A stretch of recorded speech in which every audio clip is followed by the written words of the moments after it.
Good morning children, welcome to Padh Lo India. Okay, आज हम शुरुआत करेंगे भौतिक विज्ञान फिजिक्स की क्लास 12। क्लास 12 में सबसे पहली चीज़ तो हमें डिस्कस करना है कि कितने हमें टॉपिक डिस्कस करने हैं। नंबर वन थिंग, हम कितने टॉपिक 12th में हैं हमारे पास, तो मालूम है आपको टॉपिक कितने हैं। अगर मोटे मोटे टॉपिक की मैं बात करूं तो एक तो इलेक्ट्रिक फील्ड एंड चार्ज है, वैद्युत क्षेत्र था आवेश है। आफ्टर दैट हमें क्या डिस्कस करना होगा, इलेक्ट्रिक पोटेंशियल है, कैपेसिटेंस, ये सारी चीज़ें इलेक्ट्रोस्टैटिक में हैं। देन करंट इलेक्ट्रिसिटी को डिस्कस करेंगे, देन हम मैग्नेटिज्म को डिस्कस करेंगे, आफ्टर दैट एसी डिस्कस करेंगे, ड्यूअल नेचर की हम बात करेंगे। जो टॉपिक्स हैं ड्यूअल नेचर है हमारे पास। उसके बाद हम एटम को डिस्कस करेंगे, न्यूक्लियाई को डिस्कस करेंगे, सेमीकंडक्टर, रे एंड वेव, ऑप्टिक्स की हम बात करेंगे। इतने सारे टॉपिक्स हमारे पास हैं इन क्लास 12, जिन्हें हम सबको हमको कवर करना है इन टॉपिक्स को। ओके स्टूडेंट्स, सारे टॉपिक हम कवर करेंगे। यानी हमारे पास टॉपिक मोटे मोटे अगर हम देखें तो हमने क्या कहा, इलेक्ट्रोस्टैटिक हम कहेंगे, इलेक्ट्रिसिटी हम कहें, मैग्नेटिज्म कहें। जो टॉपिक हम 12th में पढ़ेंगे, टॉपिक्स की हम बात कर रहे हैं, it mean topics. 12th class में जो टॉपिक्स हैं, आपका जो सिलेबस है, कोर्स है, फर्स्ट हमने क्या कहा कि दैट इज इलेक्ट्रोस्टैटिक। हम डिस्कस करेंगे इलेक्ट्रोस्टैटिक को,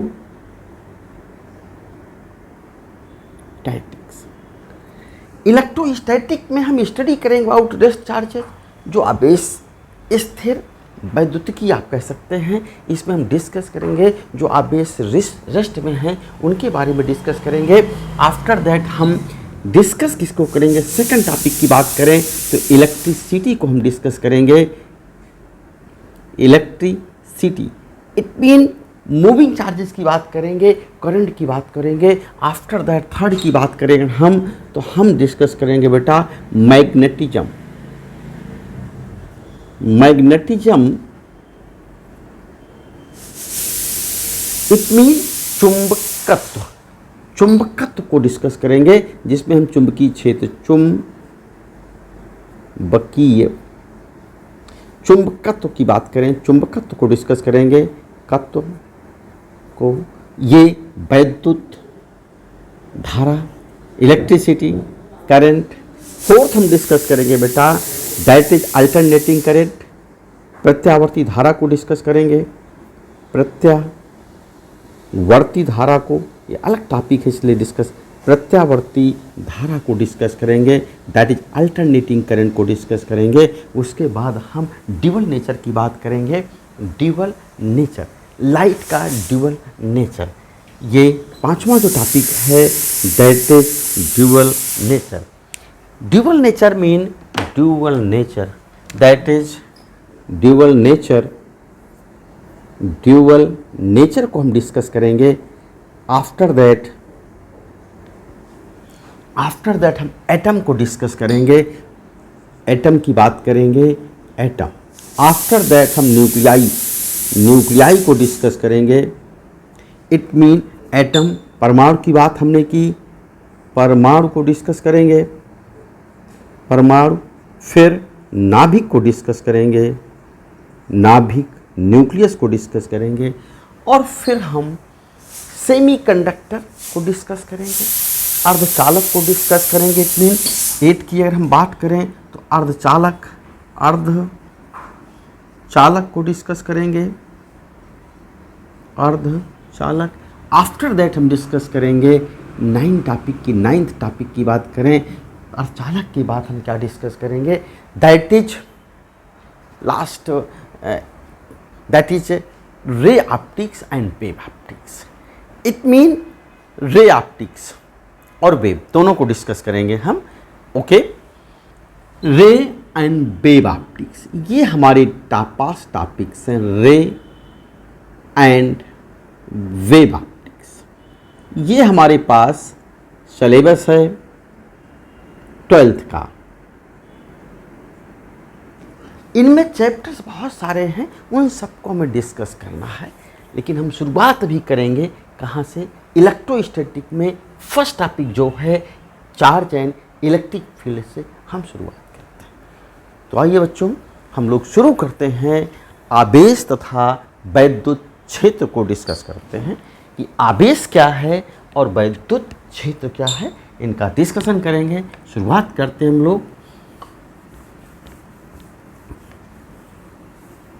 सबसे पहले हम आवेश की बात कर रहे हैं कि आवेश क्या है।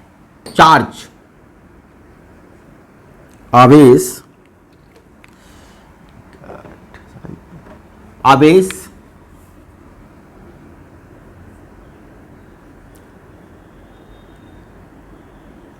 Charge, that is charge. Charge का के बारे में जब हम लोग पहली बार जाने, नियरली 16वीं सेंचुरी के आसपास की बात है। 16वीं सेंचुरी के आसपास हम लोगों ने चार्ज के बारे में जानना शुरू किया, आवेश के बारे में जानना शुरू किया। सिंपली आप देखते हैं, अगर हम काम्बिंग करते हैं, ड्राई हेयर है, तुम्हारे बाल दूर दूर फैलते हैं, क्योंकि हेयर में आवेश आ जाता है, आवेशित हो जाते हैं, चार्ज हो गया। ओके, आप कंघी को बालों कम रगड़ें, बालों में रगड़ें, कागज के छोटे टुकड़े के पास आप लाए तो आप क्या देखते हैं? वो छोटे टुकड़ों को आपका जो कंघी है अट्रैक्ट करती है, आकर्षित करती है ड्यू टू चार्ज। लोगों ने कहा साहब इलेक्ट्रिफिकेशन, ये चार्जिंग आवेशित हो गया, आप वस्तु आवेशित हो गई है, इसलिए ऐसा है। ओके, सिमिलर चार्जेज, हम चार्ज के उस टॉपिक में नहीं जाएंगे कि साहब हमने कैसे पॉजिटिव और निगेटिव को डिस्कस किया। हम सिंपली वो तो पॉजिटिव, आपने फर्स्ट टाइम जो चार्ज मिला उसे आपने पॉजिटिव माना। आपको शायद पढ़ा होगा 9th में 10th में कि हमने क्या किया, अगर हम एक ग्लास रॉड को सिल्क से रब करें, एक ग्लास रॉड ले लें और सिल्क से रब करें। जैसे सपोज करिए एक ग्लास रॉड हमने ले ली, ये एक कांच की रॉड है और इसे हमने सिल्क से रगड़ा है। ये कांच की रॉड है, ग्लास रॉड, ये एक ग्लास रॉड है, रब्ड विथ सिल्क के साथ हमने उसको रगड़ा है। ठीक, हमने इसे हैंग कर दिया थ्रेड से। हम एक दूसरी ग्लास रॉड लाएं और उसको भी इसके पास अगर लाएं, एक ग्लास रॉड ये भी है, रब्ड विथ सिल्क, इसे भी हमने सिल्क से सिल्क पर रगड़ रखा है। ये दोनों ही ग्लास रॉड हैं और दोनों को हमने सिल्क से रगड़ रखा है। ये ग्लास रॉड हैं, that is glass rod both, और दोनों को सिल्क से रगड़ रखा है, rubbed with silk, rubbed with silk. हम क्या देखते हैं, दोनों दूर हटने की कोशिश करती हैं, लेकिन दोनों प्रतिकर्षित कर रही हैं। ये इस पर फोर्स कहाँ लगता है, इस डायरेक्शन में लगता है, इस पर फोर्स कहाँ लगता है, इधर लगता है। इट मीन दोनों एक दूसरे से दूर हटने की कोशिश कर रही हैं। इसका मतलब क्या था, हमने ये आवेशित थी, हमने रगड़ा था, फ्रिक्शनल इलेक्ट्रिफिकेशन था, दूर हटने की कोशिश कर रही हैं। इसका मतलब क्या हुआ कि समान आवेश क्या करते हैं, एक दूसरे को प्रतिकर्षित करते हैं। प्रतिकर्षण का मतलब एक दूसरे से दूर हटने की कोशिश करते हैं।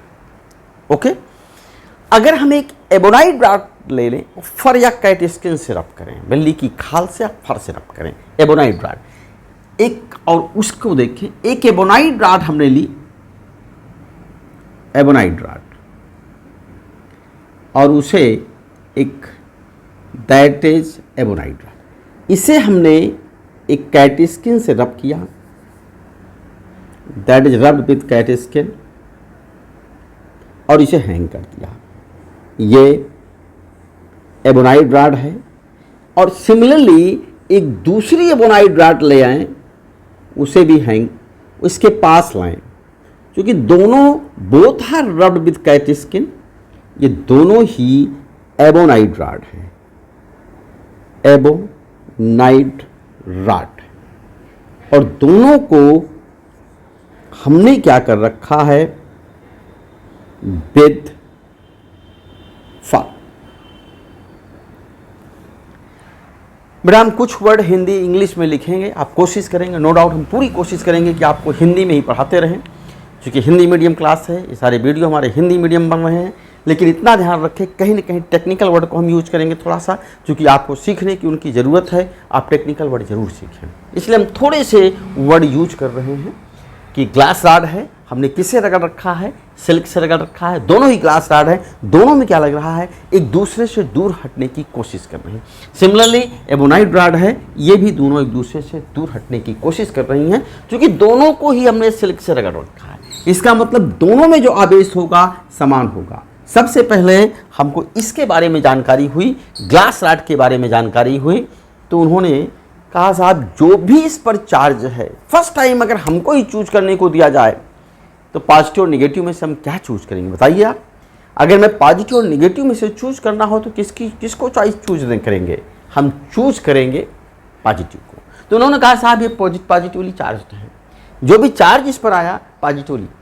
किसी ने चार्ज को देखा नहीं था, कोई चार्ज की शक्ल को नहीं जानता आज भी कैसे है शायद उसका, लेकिन उसके इफेक्ट को हम जानते हैं, उसी के बेस पर हम एक्सप्लेन करते हैं। तो इन्होंने कहा साहब पॉजिटिव चार्ज है।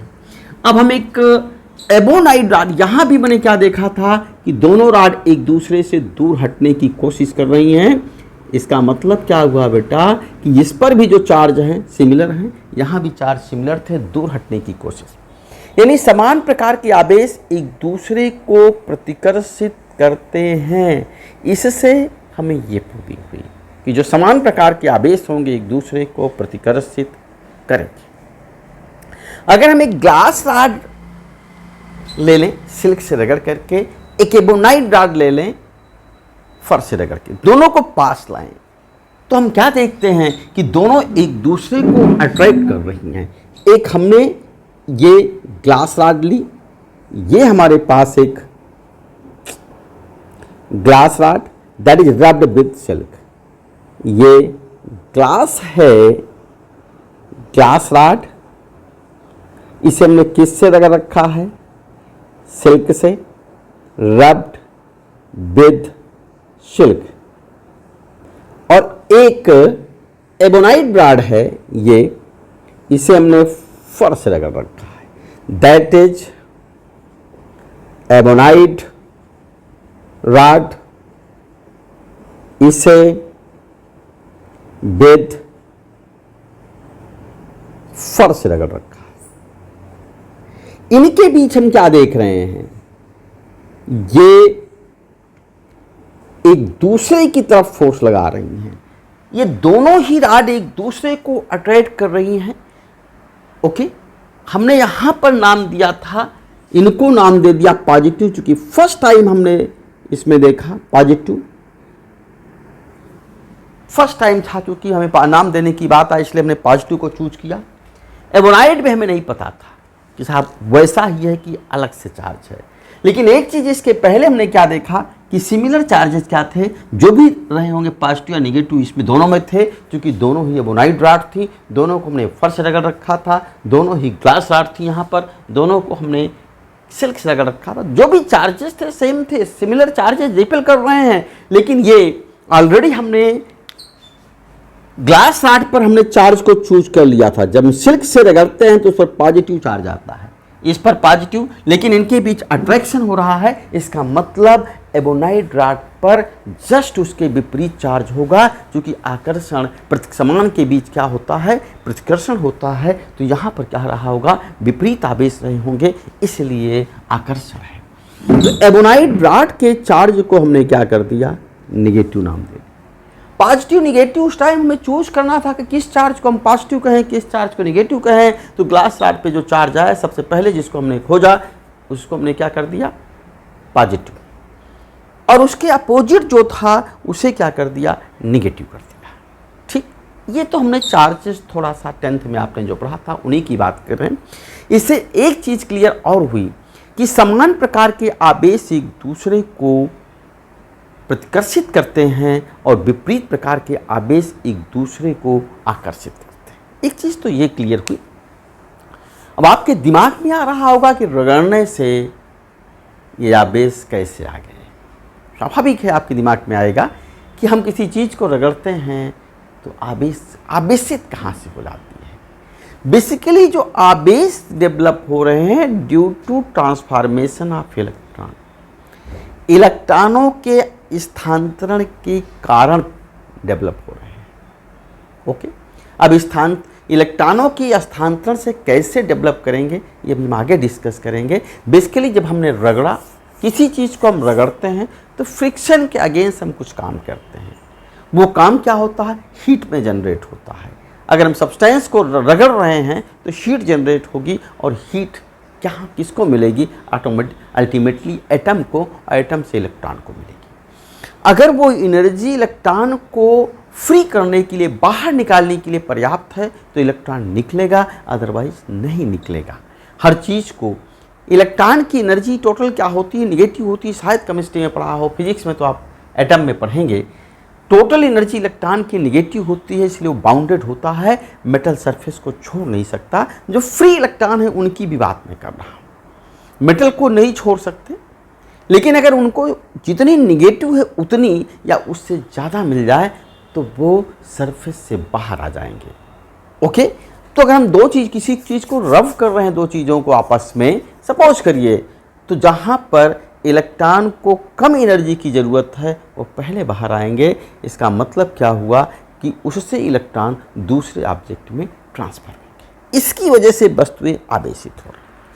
ओके, तो हमने सिर्फ यहाँ भी देखा कि आवेश दो प्रकार के होते हैं। नंबर वन थिंग हमें नाम देना था, हमने एक प्रकार के आवेश का नाम दे दिया पॉजिटिव और दूसरे प्रकार के आवेश का नाम दे दिया निगेटिव। बेटा, हमने किसी ने उसको नहीं देखा कि आवेश की शक्ल क्या है, आवेश होता कैसे। ठीक, केवल हम उसके प्रभाव के बेस पर ही उसका डिस्कशन करते हैं। एक चीज़ और हमने देखी कि समान प्रकार के आवेश एक दूसरे को प्रतिकर्षित करते हैं और विपरीत प्रकार के आवेश एक दूसरे को आकर्षित करते हैं। Clear this things? समान प्रकार के आवेश एक दूसरे को प्रतिकर्षित और विपरीत प्रकार के आवेश एक दूसरे को आकर्षित। ये चीज दिमाग में रखें कि समान प्रकार के आवेश,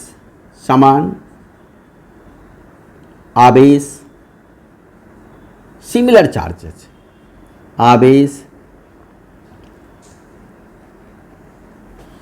एक दूसरे को समान आवेश एक दूसरे को प्रतिकर्षित करते हैं, प्रतिकर्षित करते हैं, जबकि विपरीत प्रकार के आवेश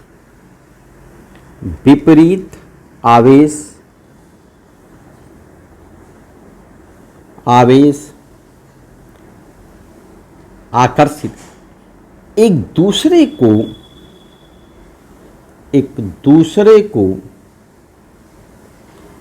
आकर्षित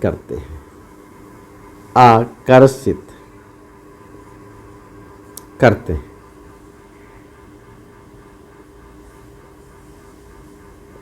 ये सिर्फ हमने डिस्कस किया कि similar charges repel each other but opposite charges attract each other. ये जो डिस्कशन हमारा था ये थोड़ा सा ये दिया। हम देखते हैं कि ऑब्जेक्ट आवेशित कैसे हो रहे हैं, यानी वस्तुओं का आवेशण कह लें, charging of object.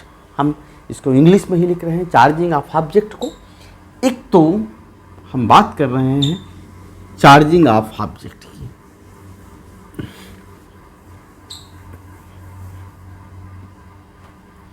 Charging of object, किसी वस्तु को हम चार्ज कैसे करेंगे। कैसे कोई वस्तु चार्ज होती है। चार्जिंग ऑफ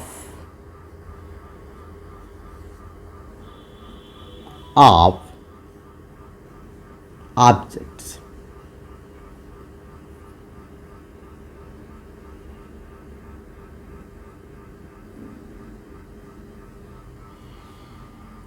हमने एक छोटा सा एग्जाम्पल लेते हैं पहले, जैसे सोडियम।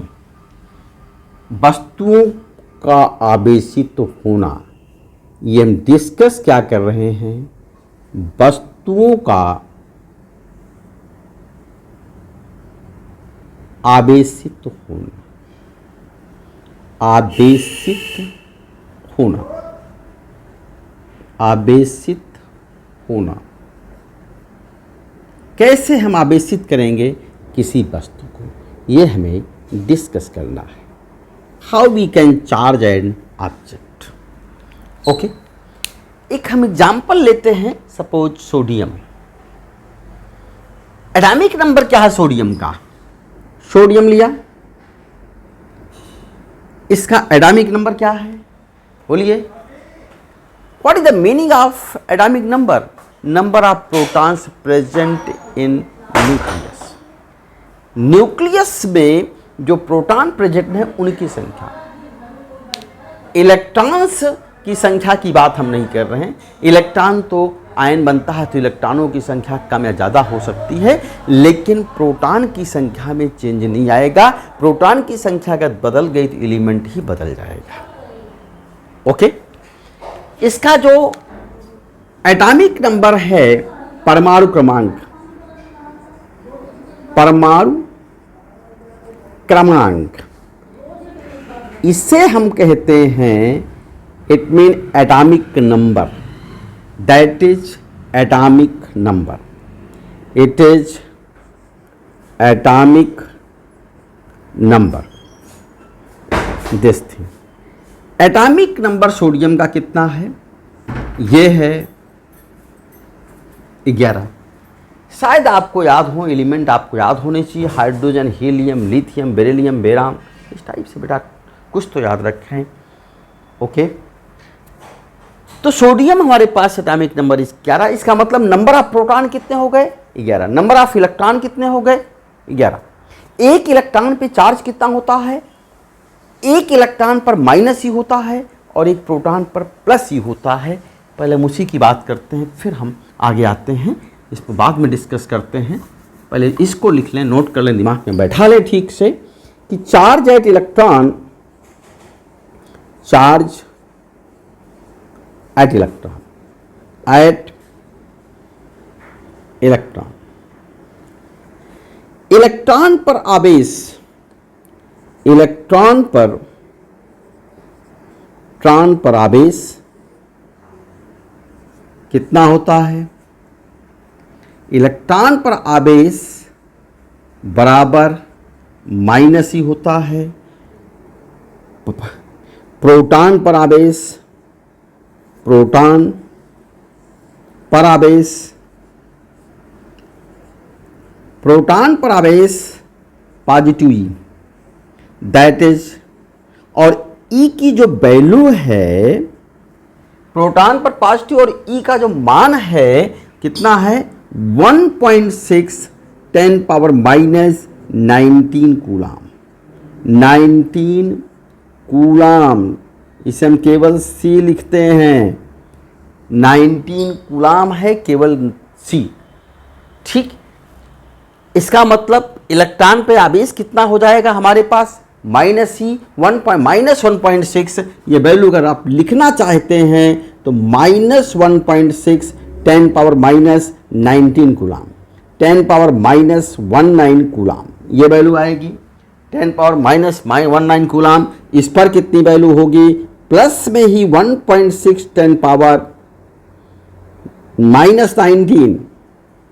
माइनस होने से कोई, पावर माइनस होने से कोई भी वैल्यू निगेटिव नहीं होती। निगेटिव पावर का मतलब है छोटी होती गई। जैसे 10 पावर माइनस 1, इसका मतलब 1/10, दैट इज 0.1। 10 पावर माइनस 2, इसका मतलब क्या है? 10 पावर माइनस 2 का मतलब है 10 की 1/100, दैट इज 0.01, ना कि निगेटिव वैल्यू छोटी हो गई बेटा। ओके, आवेश की यूनिट क्या है? आवेश की यूनिट ऑफ चार्ज, आवेश का मात्रक, unit of charge,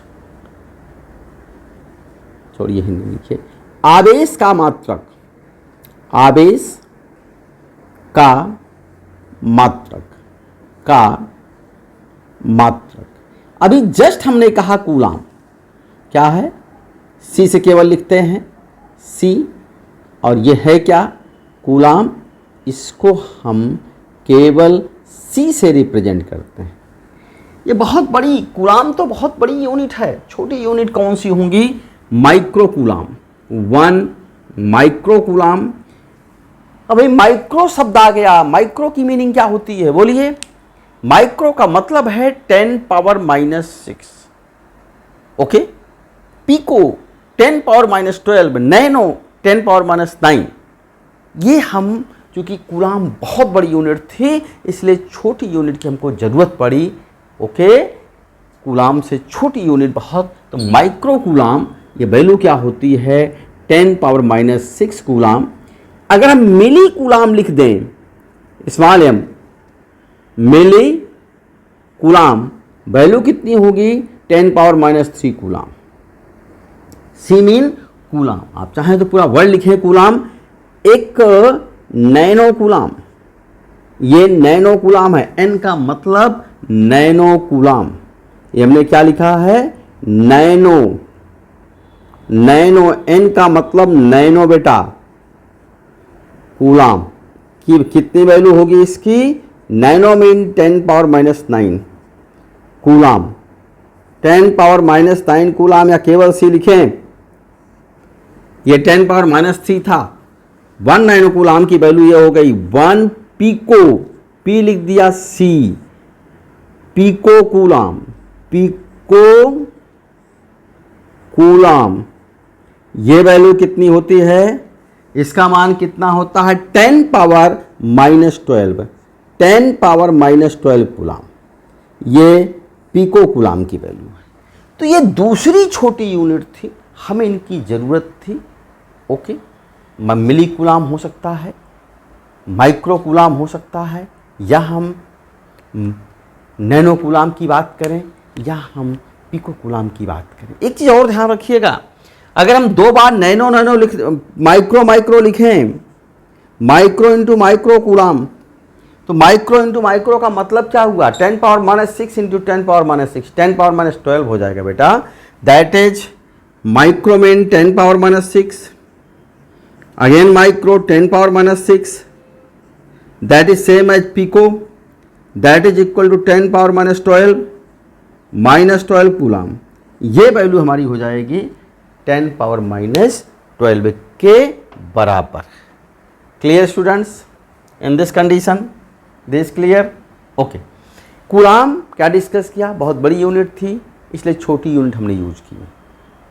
micro coulomb 10⁻⁻6 coulomb, milli coulomb 10⁻⁻3, pico 10⁻⁻12, या नैनो 10⁻⁻9।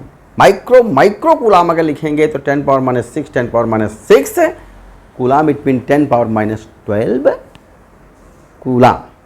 क्लियर? ओके, हम वहीं पर आते हैं। तो आवेश की यूनिट की हमें ज़रूरत पड़ गई इसलिए हम सीधे यहाँ पर आ गए। लेकिन हमें डिस्कस क्या करना है? चार्जिंग ऑफ ऑब्जेक्ट, किसी वस्तु का आवेशण कैसे होता है, या हम कहें कोई वस्तु कैसे आवेशित होती है, ये हमें डिस्कस करना है।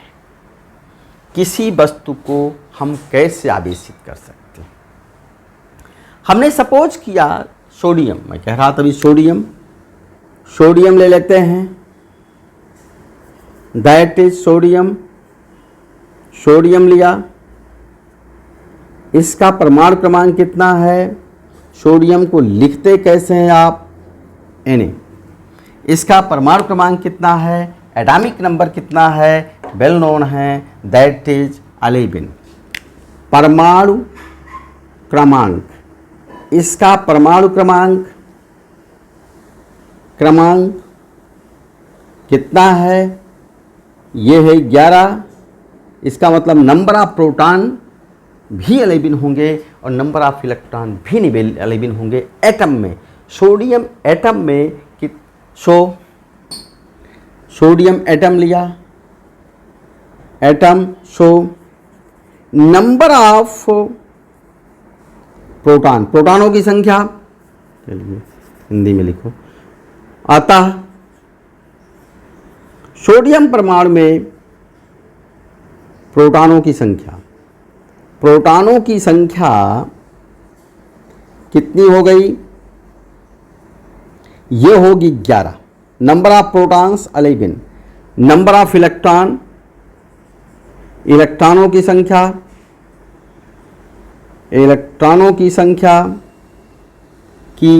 संख्या ये भी कितनी होगी, दैट इज 11। जितने इलेक्ट्रॉन उतने ही प्रोटॉन। तो सोडियम एटम पे चार्ज कितना हुआ, सो चार्ज एट सोडियम एटम। अतः सोडियम परमाणु पर आवेश, सोडियम परमाणु पर आवेश, परमाणु पर आवेश पर आवेश कितना आएगा। क्यों से लिखते हैं आवेश को, स्मॉल या कैपिटल कुछ भी लिख सकते हैं। प्रोटॉनों का आवेश, एक प्रोटॉन पर पॉजिटिव ये है तो 11 प्रोटॉन पे कितना होगा, 11 ही पॉजिटिव में, ओके। प्लस इलेक्ट्रॉनों का आवेश, इलेक्ट्रॉन एक इलेक्ट्रॉन पर माइनस ई है तो 11 पर कितना होगा, -11 ई। एक इलेक्ट्रॉन पर माइनस ई होता है तो 11 कितने, एक एटम सोडियम एटम में 11 प्रोटॉन 11 इलेक्ट्रॉन है, तो प्रोटॉनों का आवेश हो गया पॉजिटिव 11 ई और इलेक्ट्रॉनों का आवेश हो गया, सारे इलेक्ट्रॉनों का आवेश -11 ई। दोनों को हम ऐड करेंगे 11 e plus -11 e, that is equal to 11 e plus -11 e. इसे आप क्या लिखोगे, 11 ई -11 ई और दैट इज इक्वल टू 0। किसी भी 0 वैल्यू आ गई, कोई आवेश नहीं, कोई भी परमाणु न्यूट्रल होता है, चार्ज उस पर नहीं होता। अगर हम परमाणु की बात करें, आयन की बात हम नहीं कर रहे हैं। क्यों होता है ऐसा, क्योंकि जितने प्रोटॉन होते हैं न्यूक्लियस में उतने ही उसके आउटर ऑर्बिट में इलेक्ट्रॉन होते हैं। प्रोटॉनों का आवेश पॉजिटिव होता है, इलेक्ट्रॉनों का नेगेटिव, लेकिन संख्या बराबर है, इसलिए पॉजिटिव और नेगेटिव की वैल्यूज भी बराबर होंगी और उनका हम अगर सम करते हैं तो हमें रिजल्ट क्या मिलता है, 0 मिलता है। अगर सोडियम एक इलेक्ट्रॉन का गेन कर ले, sodium gain no doubt gain नहीं करेगा, नॉर्मली गेन नहीं करता है वो, ओके, लॉस करता है, जो कि उसके आउटर मोस्ट है। बाह्य कक्षा में सिर्फ एक इलेक्ट्रॉन होते हैं, इसलिए वो इलेक्ट्रॉन को निकालता है, लॉस करता है। अगर सोडियम यदि सोडियम एक इलेक्ट्रॉन को प्राप्त कर ले, सोडियम गेन 1 इलेक्ट्रॉन, एक इलेक्ट्रॉन उसको कहीं से मिल जाए, एक इलेक्ट्रॉन उसने लिया तो क्या हो जाएगा। अब इस कंडीशन में नंबर ऑफ प्रोटॉन कितने होंगे, प्रोटॉन में तो कोई चेंज नहीं, प्रोटॉनों की संख्या सेम रहेगी, इलेक्ट्रॉनों की संख्या क्या होगी, नंबर ऑफ इलेक्ट्रॉन कितने होंगे। एक उन्होंने ले लिया, पहले 11 थे, एक मिल गया, कितने हो गए, 12। 11 + 1 दैट विल बी 12, हमें 12 इलेक्ट्रॉन हो गए। आवेश कितना हो जाएगा, अतः आवेश कितना हुआ प्रेजेंटली सोडियम पर, आवेश Q, प्रोटॉनों का, सारे प्रोटॉनों का 11 प्लस सारे इलेक्ट्रॉन 12 हो चुके हैं। इसका मतलब क्या हुआ, माइनस और 11 इसे सब्ट्रैक्ट करेंगे -1e या केवल -e लिख सकते हैं। एक इलेक्ट्रॉन का गेन किया तो उस पर चार्ज कितना आया, 1e, या हम कहें माइनस में 1e, या हम सिंपली कहें e आ गया। Clear student?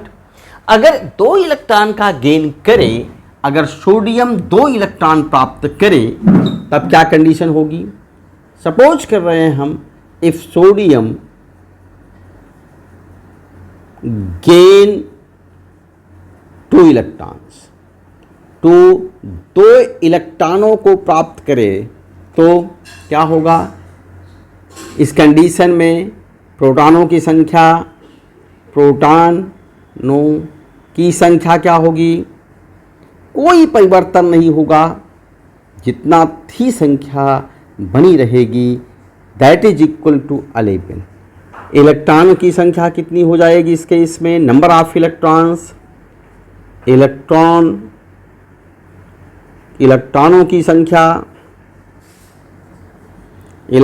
की संख्या हमें जो मिलेगी, चूंकि 2 का गेन किया है, 2 इलेक्ट्रॉन, सोडियम एटम ने 2 इलेक्ट्रॉन गेन किए, उसके पास ऑलरेडी कितने थे? 11 थे, 2 मिल गए, तो टोटल कितने हो गए? 11 + 2। ये संख्या हो जाएगी, दैट इज 11 + 2, कितनी हो गई? 13। तो आवेश कितना हुआ? चार्ज आवेश इस कंडीशन में कितना मिल जाएगा? 2 गेन करने के बाद आवेश, क्यों?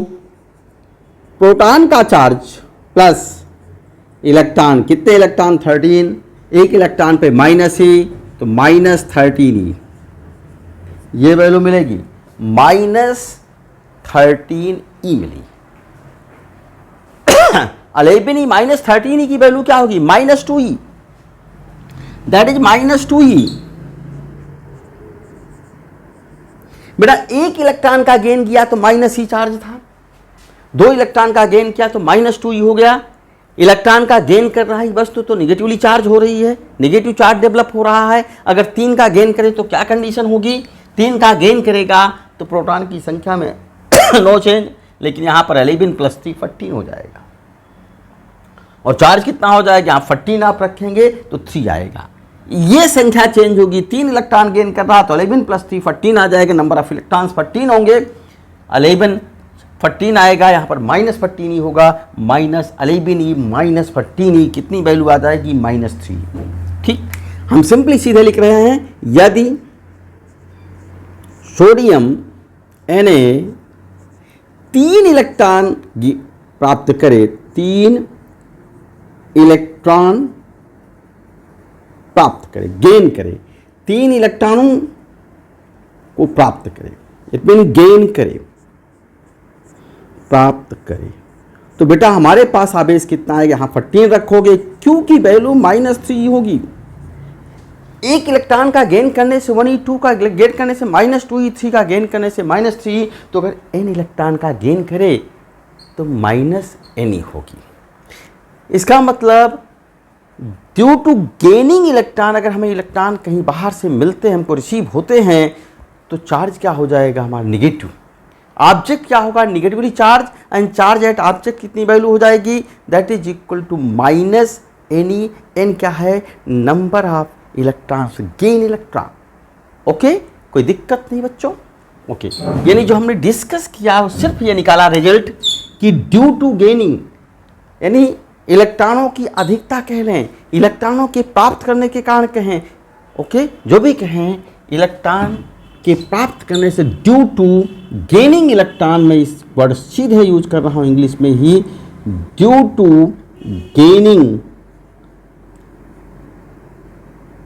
इलेक्ट्रॉन्स, इलेक्ट्रॉनों के गेन करने से, ओके, वस्तु क्या होती है? ऋणावेशित होती है, निगेटिवली चार्ज वस्तु। Due to gaining electron, electron के गेन करने से object be negatively charge, object वस्तु